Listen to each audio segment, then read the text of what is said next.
It's a nice infrastructure you got going there. So yeah,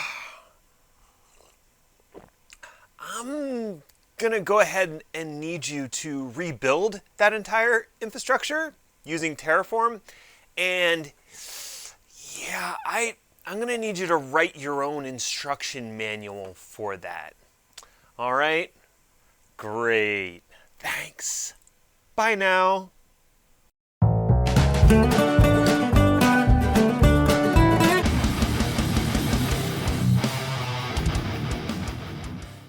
Hey, what's up, everybody? It's Ned Bellavance, Ned1313 on Twitter, and hey, welcome to Terraform Tuesday. It's Tuesday, and it's going to be a good time with Terraform. We're going to be talking about the method by which you can import existing resources into Terraform, and it's not all sunshine and rainbows, unfortunately. It's a little more difficult than I might want it to be, but we'll walk through what you need to do so at least you understand the concepts and what you would have to put in place if you do have some of that existing infrastructure, some of that intricate, manually crafted stuff that now needs to be put under management of Terraform. If that's the thing you need to do, then this is the video for you. Ooh, that rhymed. That was fun. Okay, so before we get into that, two quick things. One, as always, I have my Terraform certified guide available on LeanPub. If you're thinking about taking that associate cert, well, check out my exam guide and it'll help you pass. I've gotten a lot of feedback from people saying, yes,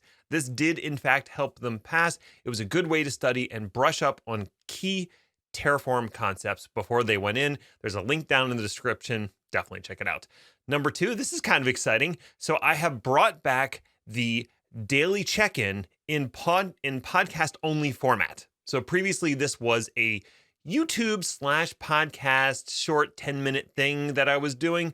It was sort of the precursor that eventually turned into Terraform Tuesday and a bunch of other things that I did.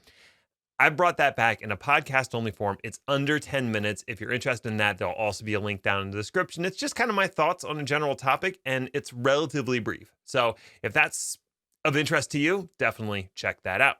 Now, like I said, the thing we're talking about today is Terraform import. And let me get some of the foundational stuff out of the way first. The idea behind Terraform import is you have existing resources in one of your clouds or even on-prem. And right now, you're not managing those resources using a Terraform configuration. Rather, you're just managing them through something else or manually. You'd like to take those resources and put them under management of Terraform, which means that Terraform is now responsible for the life cycle of those resources. The way in which you do that is by using the Terraform import command. But there's a little bit more to it. And I think it would be instructive to first look at what actually happens when you're using a Terraform config to deploy infrastructure. And then we can take that and sort of reverse engineer it into what if the infrastructure is already there and I just need to push it into a Terraform config. The bad news is there's no automated tool for that yet. We'll get to that in a minute. So let's take a look at what's actually going on when you have a Terraform config and you want to use it to deploy resources. All right, so in a typical situation where you already have a Terraform configuration and you want to apply that configuration to a target environment, let's say we're building up an Azure VNet, what happens there? Well, the config gets fed into Terraform, and Terraform interprets that configuration. It also inspects the state file if that exists, but let's say this is brand new. We don't have a state file yet. Once it's done inspecting that state file or realizing that there isn't one, it's going to go out and tell Azure, in this case, to go provision these resources. It's going to use the provider plugin. We've talked about providers before in a previous video. It's going to use that provider plugin to talk to the Azure API and tell it to go create these resources and let me know when you're done. When it's done, Terraform is going to write that information to a state file. What is in that state file? Well, the state file lists out every resource that you have in your configuration.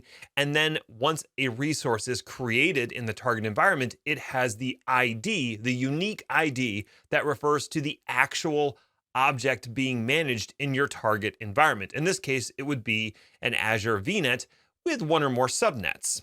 Okay, so that is basically what's happening when you do a Terraform deploy. Let's take a more concrete look at this through VS Code and a Terraform configuration file. All right, here we are in Visual Studio Code. I have the Terraform Tuesday files open, and these are always available on my GitHub account. There's a repository on there. A link should pop up right about now with where you could go get those files if you want to follow along, and the link is down in the description, so you can just click on it if you don't feel like typing it.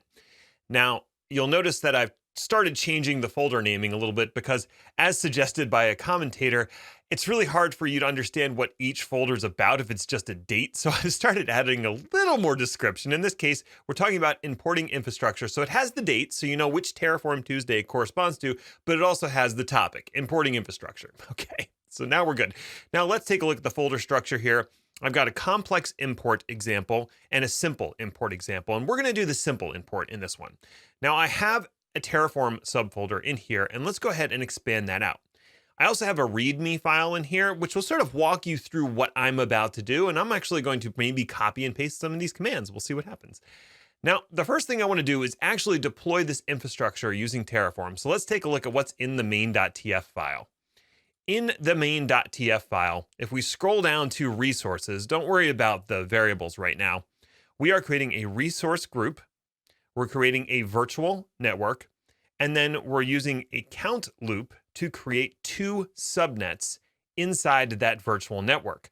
The count is being set to the length of the var.subnet names, and subnet names is a list of subnet names. So however many are in there is however many it's going to create. And each one also needs an address space. So if we scroll up into the variables, subnet names are the 2 names of the subnet. We have subnet 1 and subnet 2, and subnet prefixes are the address spaces for those subnets. So that's what we're going to start by creating. So let's bring up the command prompt here. And I'm actually going to be doing this in Windows Subsystem for Linux because I'm going to do some bash stuff. It's a little bit easier to do it from there. The first thing I'll ask you to do is to log into Azure. So you're going to do that. You already have to have the Azure CLI installed. Do AZ login. And because I'm using Windows Subsystem for Linux, I need to open up a separate browser and paste that code into that separate browser. It'll ask me which account I want to use. I'm doing this in a separate window. And then once I've done that successfully, it should return control back to me with a list of subscriptions that I have available. Now I want to select a specific subscription, so I'll go ahead and copy this text here and paste it down here, and I'll set it to my subscription called Maz. I don't remember what that stands for, but it's called Maz now. All right, now that we're logged into Azure, we have the capability to interact with Azure. That's one of the ways you can deal with the provider. So I'm going to go ahead and grab this Terraform init command and paste it down here. We'll initialize our Terraform configuration, get that Azure RM provider downloaded, and then we're going to run Terraform apply auto approve. Now, one of the things that you'll note is once we start running this, it's going to create a state file in the directory where our Terraform configuration lives. So if we look over to the left, there's now a terraform.tf state file, and there's a lock file that lets Terraform know that an instance of Terraform is currently operating on this state file, so don't try to change it. That's what the lock file is all about.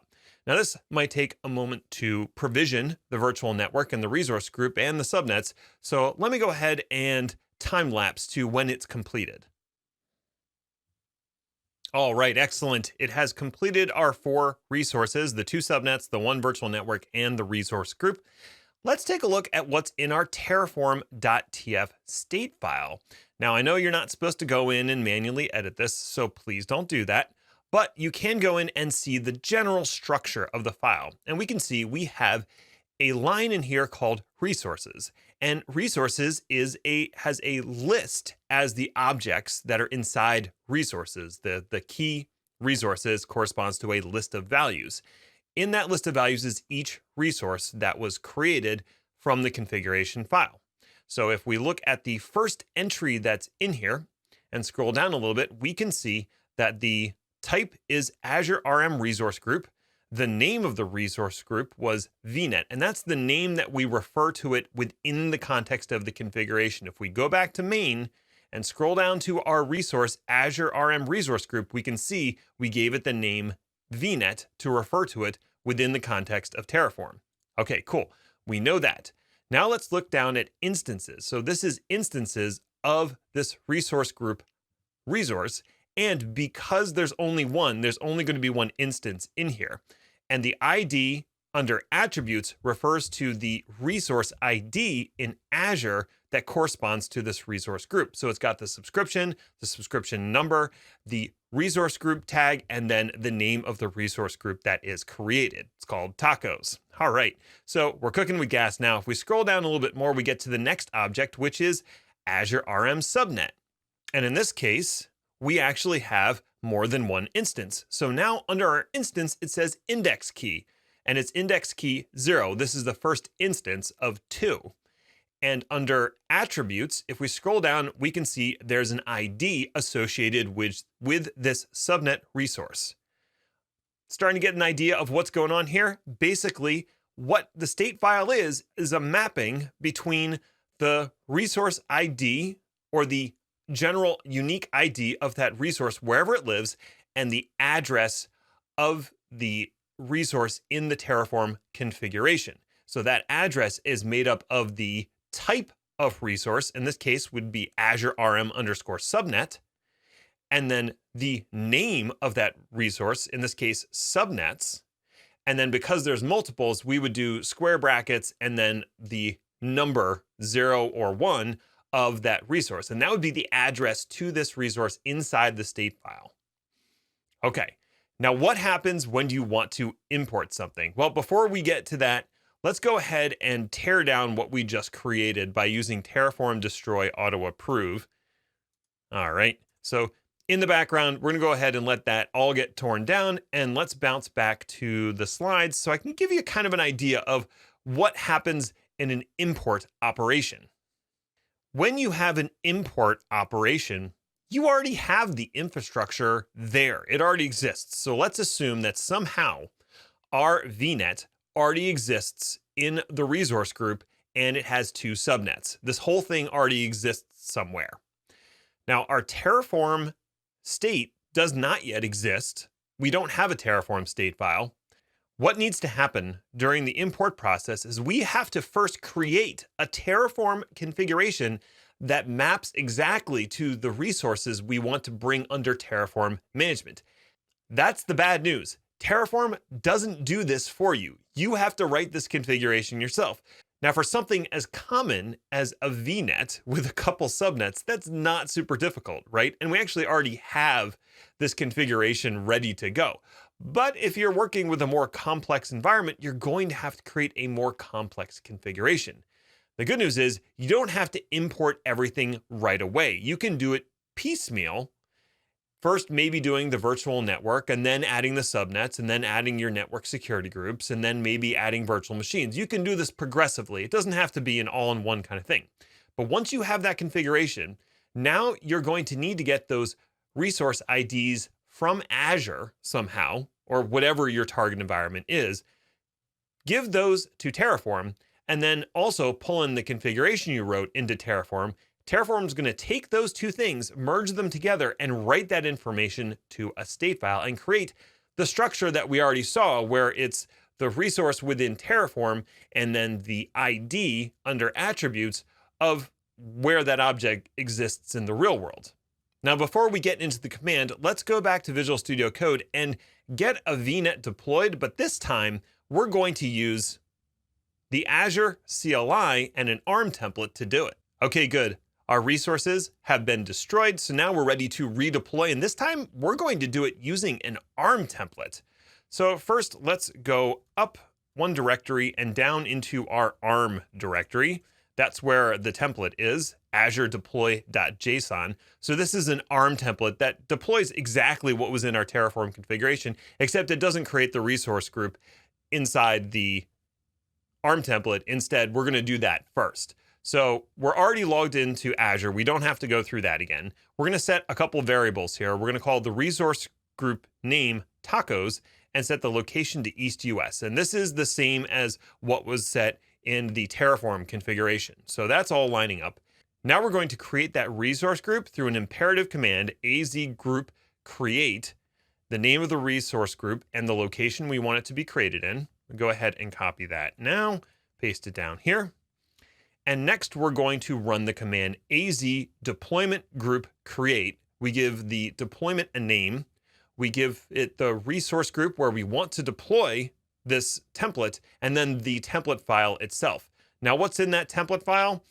I'm not going to go through the whole thing. I'll open it briefly, but basically, if we scroll down to resources, we have a virtual network here. And the way that subnets are created in an ARM template is they're actually a sub resource of the VNet. So they're created within as a list inside the VNet. So here's our two subnets that we're creating, and that's it. And then I have some outputs here that will be very useful in a moment. So that's everything that's in the deployment template. It's super simple, right? Let's go back to where we were, and we're going to go ahead and kick off this group create using that template. Now that's obviously going to take a moment. So let's go back to the presentation, and I'll walk you through what you need to do to import resources into Terraform. The command we're going to use to import those resources is Terraform import, and it has two arguments that go with it. One is the address, and the other one is the ID. And I always get these two confused, and sometimes I look at the help to figure it out. But basically, the address portion, that ADDR, that is where is this resource in the Terraform configuration. I need you to give me the full address of that resource in your configuration. And that could be in a module, or it could be directly in the root module. Either way, you need to be able to give that address. And the second thing it needs is the ID, the unique ID of where this resource exists on the provider.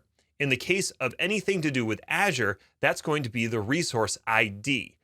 Now we're going to get that information from our ARM template as an output. Let's bounce back to Visual Studio Code and see if our deployment has completed yet. All right, good. Our deployment has completed successfully. That's great. The next thing we're going to do is we're going to query this deployment for its outputs. So we're going to use the command az deployment group show, the name of the deployment, the resource group where that deployment exists, and then we're going to use JQ, which is a JSON query, to query for properties.outputs, and I want all of the outputs and the value of each of those outputs. Now remember, if we look at our deployment, in the outputs, I have the resource group ID, the VNet ID, and each of the subnet IDs. Those were my outputs, and I'm going to need those to import them into Terraform. So I'm going to go ahead and run this command here, copy it, and go ahead and paste it down here. And that should spit out the resource IDs for each of those objects.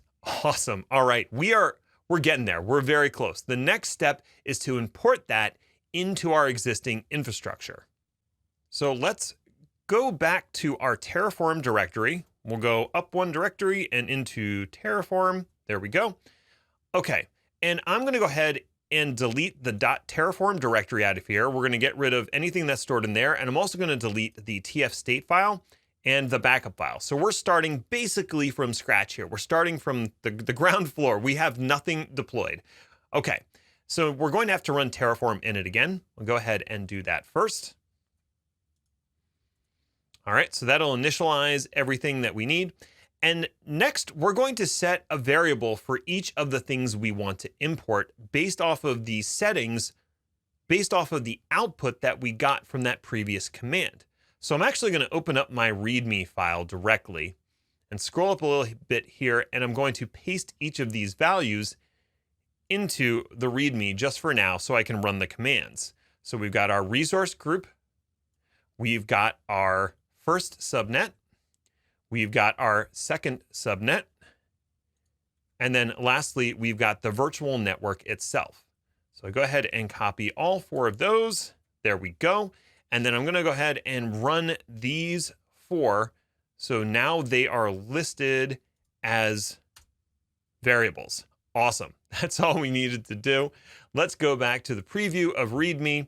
And the next thing we're going to do is run this command. And it's Terraform import, just like we saw in the presentation. The address of the resource group is the type Azure RM _ resource group _ group, and the name .vnet. And then we're going to point it to the resource ID of that resource group, which we've stored in this variable. So I'm going to go ahead and run this command now. And if we look to the left, we'll see Terraform is going to create a TF state file, and it's going to add that entry to the TF state file. Once it's finished, let's take a look at this new state file that was created.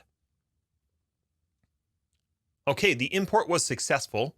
If we look at the state file, under our resources, we now have an Azure RM resource group. We have the name VNet, and under attributes, we can see the ID corresponds to the resource ID that we just submitted. Awesome. All right. So let's go ahead and run through the rest of the commands. We're going to run import on the VNet itself. So I'll go ahead and copy that and paste it down here.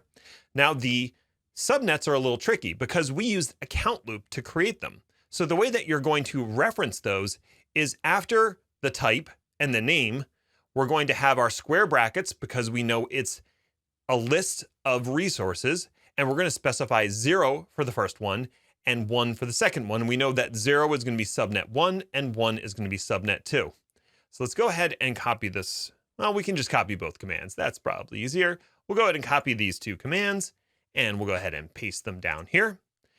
Once those commands are complete, we've now imported everything that we had deployed, and it's now under management of Terraform. So we can make changes, we can destroy resources if we want. It's up to us because it's all managed under Terraform now. If we go and look at the terraform.tf state file, and go ahead and scroll down here, we can see there's the subnet. There's the instances. We've got index key 0, which corresponds to the proper ID and subnet 1. And if we scroll down some more, we get index key 1, and this is subnet 2. All right, everything looks good in the state file. Now, the real test is if we go ahead and run a Terraform plan, in theory, because we've properly imported everything, Terraform plan should come back and say, no changes needed. You've imported everything successfully. I don't have to alter anything here. So let's go ahead and wait for the plan to come back and let us know if any changes are necessary to our infrastructure. Awesome. No changes. Infrastructure's up to date. So we successfully did an import of this VNet that we deployed with an ARM template into Terraform. Now, obviously, this is a very manual way of doing things. And if you have a lot more infrastructure that you need to import, you might want to try to script out some of this information, like being able to grab all those resource IDs from Azure or grab it from AWS or whatever provider you're using, being able to grab all those dynamically and then line them up with the configuration. I'm sure there's some cool scripting magic out there that you could do to properly import resources. Once you've done it, it is done. Now everything's under management of Terraform, but I have to admit, it's a little more clumsy than I might want it to be. Now, if we go back and look at the files a little bit more, you can see this was the simple import. I've also got a more complex import, and this is a bit of a challenge for you. If you're interested, if you want to dive in further and try to get this working, I have an ARM template in here that deploys a virtual network, 2 subnets, a virtual machine, a NIC on that virtual machine in each subnet, and network security groups. And then I started building the Terraform configuration that you would use to import all that stuff. Does it work? I don't know. I haven't tested it, to be honest. So your challenge, if you choose to accept it, is to actually go through this process, deploy out what's in the Azure deploy, and then try to get it to import based off of a configuration that's in this Terraform directory. And like I said, I haven't tested this. I'm not certain it's going to work, but that's a challenge for you. That's a fun thing you can do to get a little more comfortable with the Terraform import command.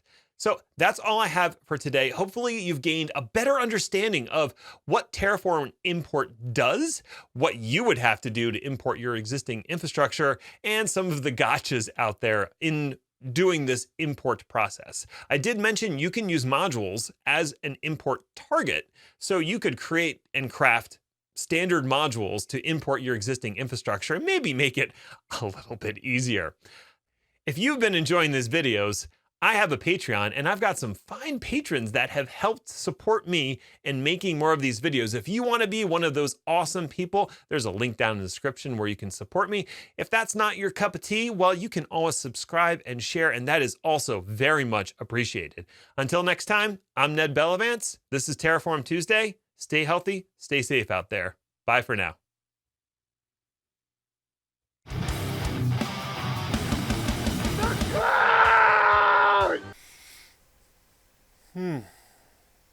You know, it looks like in step 5 you have to put the piece in the. Jeez, everybody's a critic.